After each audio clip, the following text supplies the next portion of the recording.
भगवान वामन द्वादशी की आप सभी को मंगल बधाई।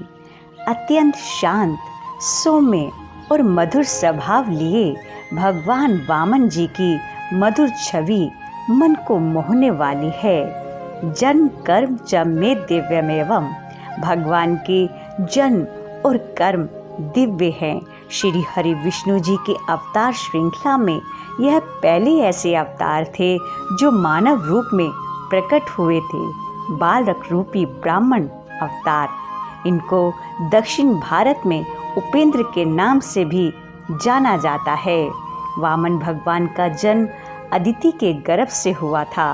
दैत्यराज बलि द्वारा देवों के पराभव के बाद कश्यप जी के कहने से माता अदिति पयोव्रत का अनुष्ठान करती हैं, जो पुत्र प्राप्ति के लिए किया जाता है। फिर भगवान देवों का इष्ट संपादन करने के लिए और अपनी लीला करने के लिए भाद्रपद मास की शुक्ल पक्ष की द्वादशी के दिन अवतरित हुए तथा ब्राह्मण ब्रह्मचारी बटुक का रूप धारण करते हैं।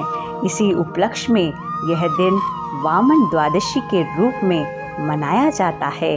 उस समय अत्यंत आनंदमय वेला हो जाती है। चंद्रमा श्रवण नक्षत्र में थे।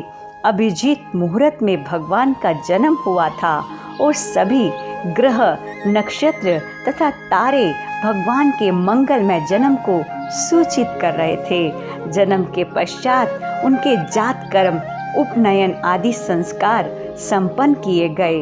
वामन बटुक को महर्षि पुलह ने, यज्ञोपवीत अगस्त्य ने, मृगचर्म मरीचि ने पलाश दंड, अंगिरस ने कुश का बना वस्त्र, सूर्य ने छत्र, भृगु ने खड़ाऊ, बृहस्पति ने जनेऊ तथा कमंडल, अतिथि ने कोपिन, सरस्वती ने रुद्राक्ष माला तथा कुबेर ने भिक्षा पात्र प्रदान किए।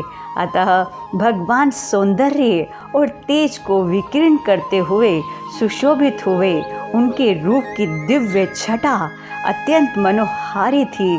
उनका नाम था उपेंद्र, पर बाटुक रूप होने से सभी उन्हें बाटुक वामन कहते थे। जब वामन रूपधारी भगवान वासुदेव राजा बलि के यज्ञ की ओर चले, सभी ने भगवान का स्वागत किया तथा बलि ने भगवान को प्रसन्न करने हेतु अपना सब कुछ अर्पित करने की अभिलाषा प्रकट की।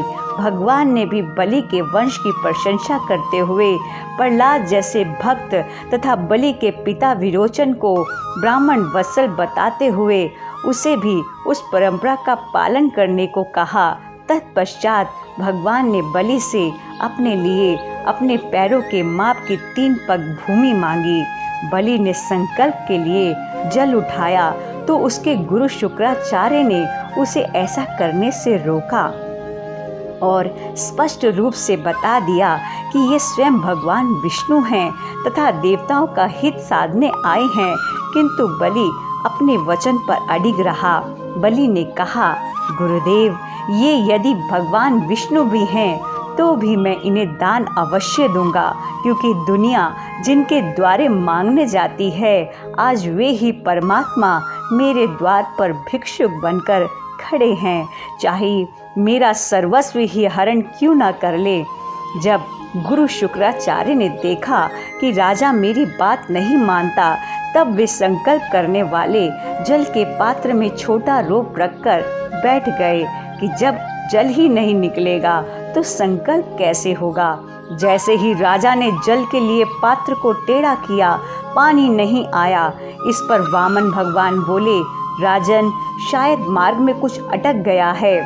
झट अपने कुश के आसन से एक तीली निकाली और बोले, राजन, रास्ता साफ कर लो। इधर शुक्राचार्य टोटी के अंदर आंख लगाए बैठे थे। जैसे ही राजा ने तीली डाली तो शुक्राचार्य जी की आंख ही फूट गई और वे झट से निकलकर वहां से चले गए। वास्तव में भगवान यहाँ बताना चाहते हैं कि स्वयं भी धर्म का काम ना करो, और यदि कोई दूसरा कर रहा हो तो उसे भी ना करने दो। तो जो इस प्रकार करता है उसकी आंख शुक्राचार्य की भांति फूट जाती है।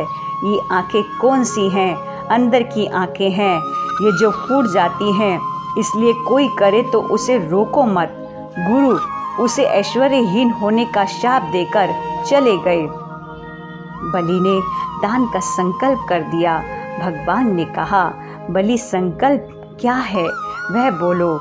बलि बोले, मेरे इस दान से भगवान विष्णु प्रसन्न हो, यही मेरा संकल्प है। जो इतना सुना भगवान ने कि मेरे लिए दान कर रहा है और प्रसन्नता भी मेरी ही है, भगवान बड़े प्रसन्न हुए और प्रसन्नता में भगवान ने अपना आकार इतना बढ़ाया कि आज तक दान लेने के बाद कोई नहीं बढ़ा। सबने उनके विराट रूप का दर्शन किया।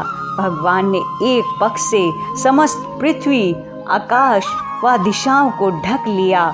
दूसरे पग में सारा स्वर्ग लोक आ गया तथा तीसरे पग के लिए रंच मात्र भी स्थान न बचा। भगवान की इच्छा से गरुड़ ने बलि को वरुण वास में बांध लिया। उन्होंने बलि से कहा, वचन पूरा न होने से तुम्हें नरक में जाना पड़ेगा। बलि ने कहा, बलि तब भी डरे नहीं और बोले, भगवान आप तीसरा पग मेरे सर पर रखें। आपके इस विराट स्वरूप से मैंने सबको देखा, परंतु मैं उसमें नहीं हूँ। बलि तो केवल भगवान के प्रति प्रेम निष्ठा बनाए रखने का इच्छुक था। तभी वहाँ बलि के दादा प्रहलाद आते हैं और कहते हैं, भगवान आपका लेना व देना दोनों ही अति सुंदर है। भगवान जब कृपा करते हैं तो 3 कदम यानी 3 चीज़ें मांगते हैं, तन, मन और धन।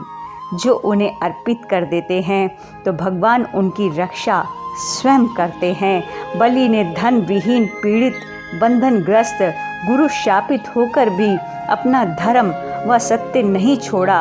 वामन चरित्र का रहस्य है कि यद्यपि परमात्मा बड़े हैं तब भी बलि के आगे वामन अर्थात छोटे बन जाते हैं। भगवान ने कहा, बलि पर मेरी कृपा सदैव बनी रहेगी। राजा बलि जो यज्ञ कर रहे थे स्वर्ग का आसन पाने के लिए, तो मैं इन्हें वह स्थान देता हूँ जो देवताओं को भी सुलभ नहीं है, और ये सावर्णी मनवंतर में स्वर्ग के राजा बनेंगे। तब तक ये सुतल लोक में रहेंगे और मैं सभी प्रकार से इन्हें संरक्षण प्रदान करूँगा। बलि की प्रार्थना पर सदैव दर्शन देने का वरदान भी दे दिया। हे राजा, बलि सुतर लोक में जब जब तुम अपने महलों से बाहर आओगे तब तब मैं हाथ में गदा लिए रक्षक के रूप में खड़ा मिलूँगा। इस प्रकार भगवान ने यहाँ अपनी निगरात्मिकता कृपा को ही कृपा के रूप में निरूपित किया है। भगवान का कथन है, मैं जिसके ऊपर कृपा करता हूँ उसके धन का हरण कर लेता हूँ। जिस धन के मत से व्यक्ति उन्मत्त होकर लोक की और मेरी अवमानना करता है, इस अवतार द्वारा भगवान ने भक्त के सामने अपने को छोटा मानने का रहस्य भी प्रकट किया है। भगवान ने विराट रूप द्वारा अपनी दिव्यता, प्रभुता, सर्वव्यापकता को दर्शाया है। बलि जैसा आत्मविद ही भगवान को सर्वस्व अर्पित कर सकता है। राजा बलि नवदा भक्ति में आत्मनिवेदन भक्ति के सर्वश्रेष्ठ उपासक हैं। भगवान का यह अवतार अत्यंत ही सौम्य, शांत और निष्काम है। बोलो वामन भगवान की जय, भक्त वत्सल भगवान की जय।